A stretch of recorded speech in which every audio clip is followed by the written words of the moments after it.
جو قانون شکن ہو, جو روز قانون توڑتا ہو, اس کے سامنے آپ یہ بات کریں کہ نہیں قانون ہمیں ایسے اپلائی کرنا چاہیے, قانون کی اہمیت یہ ہے, تو وہ بات ناپسند کرے گا. ایک ایسا آدمی جو وڈیرا ہو, ٹھیک ہے نا, جو چودھری ہو, جو سرمایہ دار ہو, اور اس کے سامنے آپ کہیں نہیں صاحب یہ جو ہے غریب اور یہ امیر کا جو ہے یہ کم کرنا چاہیے, سب کو موقع ملنا چاہیے, میرٹ پہ وہ اپوائنٹمنٹ ہونا چاہیے, تو وہ اس کو ناپسند کرے گا. کیوں؟ وہ تو میرٹ نہیں چاہتا, وہ صرف اپنی دولت میں اضافہ چاہتا ہے, اس کے لیے جہاں سے بھی ڈنڈی لگا سکتا ہے وہ لگائے. تو یہ صورتحال بدلنا چاہتے ہیں عمران خان صاحب, اور majority of the people of Pakistan they do understand it کہ یار یہ آدمی صحیح کہہ رہا ہے. لیکن ہر طرف سے میڈیا نے دماغوں کو ایسا بمبارڈ کیا ہوا ہے مختلف انفارمیشن کے ذریعے کہ لوگ بھی کنفیوز ہونا شروع ہو گئے ہیں. اس موقع پہ میری آپ کی ذمہ داری ہے کہ ہم روز اس بات کو سامنے لائیں اور کھڑے ہوں اس کے ساتھ کہ نہیں یہ بات صحیح ہے اور یہ لوگ جو ہے یہ زیادتی کر رہے ہیں. ایک لفظ جو عمران خان کے خلاف بہت اپوزیشن کے لوگ استعمال کرتے ہیں, اور وہ لفظ ہے کہ عمران خان سے ہماری جان چھڑا دو. ایسا کیوں کہتے ہیں؟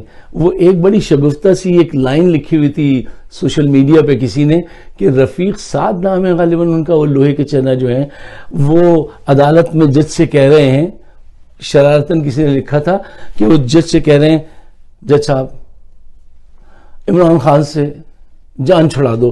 تو وہ پوچھنے لگے کادے واسطے, کس جرم کی جرم کیتا انہیں؟ تو کہنے لگے کادے واسطے, اللہ دے واسطے, بس اس سے جان چھڑا دو. تو ایسا نہیں ہونا چاہیے. عوام کو چاہیے کہ وہ اپنا کردار ادا کریں اور عمران کے ساتھ آئیں, کھڑے ہوں. دیکھیے اگر ہم پاکستان کا عدالتی نظام صحیح کر لیں, میرٹ پہ آ جائیں, ان اصولوں کو اپنا لیں, تو کیا ہوگا؟ ہم ترقی کریں گے. لیکن اس ترقی میں دو چیزیں آپ کے آڑے آئیں گی, سامنے آئیں گی. ایک اندر کے کالے انگریز, ایک باہر کے گورے انگریز. اب یہ تو آپ کی ڈیوٹی ہے, یہی تو چیلنج ہے, یہی تو کام ہے کہ ان سے ٹکرانا ہے اور اسٹیپ فاسٹ رہنا ہے اور آگے بڑھنا ہے. آپ دیکھیے یہ جو یورپ کا رینیسانس ہے, اس کو کیا کہتے ہیں اردو میں, نشاط ثانیہ, ان کا دوبارہ سامنے آنا, بڑی ترقی کرنا, بڑی قوت بن کے سامنے آنا.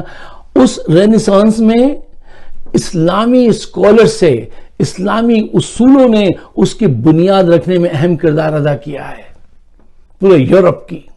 اور یہ بات میں نہیں کہتا ہوں, آپ جائیے گوگل پہ ابھی جا کے ریسرچ کیجئے, اب وہ اقرار کرتے ہیں اس بات کا. تو شاید یہ جو کام عمران خان کر رہے ہیں یہ مسلمانوں کا رینیسانس ہو کہ ایک دفعہ اگر ہم کرپشن سے نکل جائیں, قربہ پروری سے نکل جائیں, تو ہم بھی آگے بڑھ سکیں. یو نیور نو, کوشش تو کرنی چاہیے. آخر میں آپ سے ایک بات کہنا چاہتا ہوں کہ دیکھیے عمران خان اپنے لیے, اپنے بچوں کے لیے ریاست مدینہ کے اصولوں کو اپنانے کی بات نہیں کرتا. عمران خان پاکستانی قوم کو, مسلم امہ کو اس ذلت کے دلدل سے نکالنے کی بات کرتا ہے. وہ اس فلسفے کو اپنانا چاہتا ہے کہ جہاں پہ آپ صلی اللہ علیہ وسلم کے بتائے ہوئے اصولوں پر عمل کر کر ہم ترقی یافتہ قوم بنے, ہم لوگوں کو قرضہ دیں, ہم لوگوں کی مدد کریں. بہت سارے لوگ جو مخالفت کرتے ہیں اس میں کچھ کم عقل بھی ہیں, کچھ بھٹکے ہوئے لوگ ہیں, کچھ کرپٹ لوگ ہیں, ٹھیک ہے نا, اور ان کے ساتھ ہمیں مل کے سمجھانا ہے. آج عمران خان کو اگر وقتی طور پہ شکست بھی ہو جائے تو تم ساتھ نہ چھوڑنا, اس لیے کہ وہ آقا کا سپاہی ہے, وہ کمزور طبقے کو سہارا دے کر اوپر لانا چاہتا ہے. اس کے چاروں طرف جو ہے نا یہ کرپٹ لوگ کھڑے ہیں, زرداری ہیں, نواز ہیں, ملا ہیں, یہ سب کرپٹ لوگ کھڑے ہیں. اور آقا کا پیغام یہ تھا کہ پتھر برسے تو آپ نے, نالین شریف میں خون بھر گیا تھا, اسٹیٹ فاسٹ تھے, ثابت قدم تھے آقا. اور انہوں نے کہا تھا, جبرائیل امین نے کہا کہ اگر آپ حکم دیں تو ان کو پیس دوں, ان پہاڑوں کے درمیان میں ان کو. آپ نے کہا نہیں. وہاں سے کیا سبق ملتا ہے؟ اسٹیٹ فاسٹ رہنا, ساتھ نہ چھوڑنا. میں نے آپ سے کہا نا, یہ آقا کا سپاہی ہے, اس کا ساتھ نہیں چھوڑنا ہے. وقتی طور سے شکست بھی ہو جائے تو بھی اس کے ساتھ کھڑے رہنا ہے اور دگنی قوت سے سامنے آنا ہے، کیونکہ ہم اپنی آنکھوں سے دیکھ رہے ہیں کہ وہ کمزور طبقوں کو اوپر لانا چاہتا ہے، جو آقا نے کام کیا تھا۔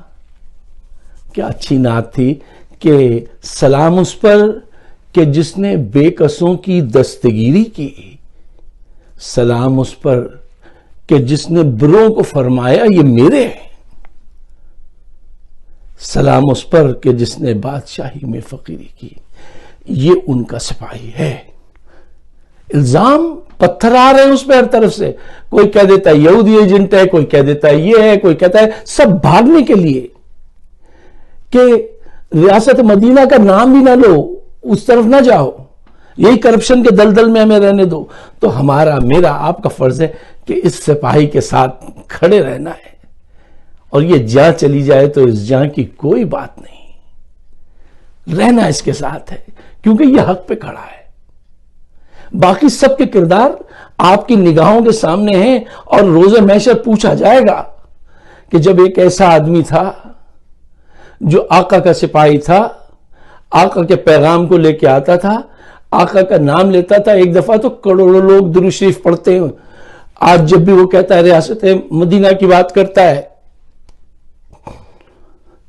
ہر زبان درود شریف پڑھنے لگتی ہے، اس کو کتنا ثواب ملتا ہوگا، اس کی کتنی مخالفت ہوگی، اب آگے جا کے اور مخالفت ہوگی، لیکن اس مخالفت میں ہم جیسے بزدل بھی اس فرنٹ لائن میں اس کے ساتھ جا کے کھڑے ہوں گے۔ اگر آپ میری بات سے اتفاق کرتے ہیں تو اپنے تک اس کو نہیں رکھیے، اس کو شیئر ضرور کیجئے۔ آپ سب کا بہت بہت شکریہ۔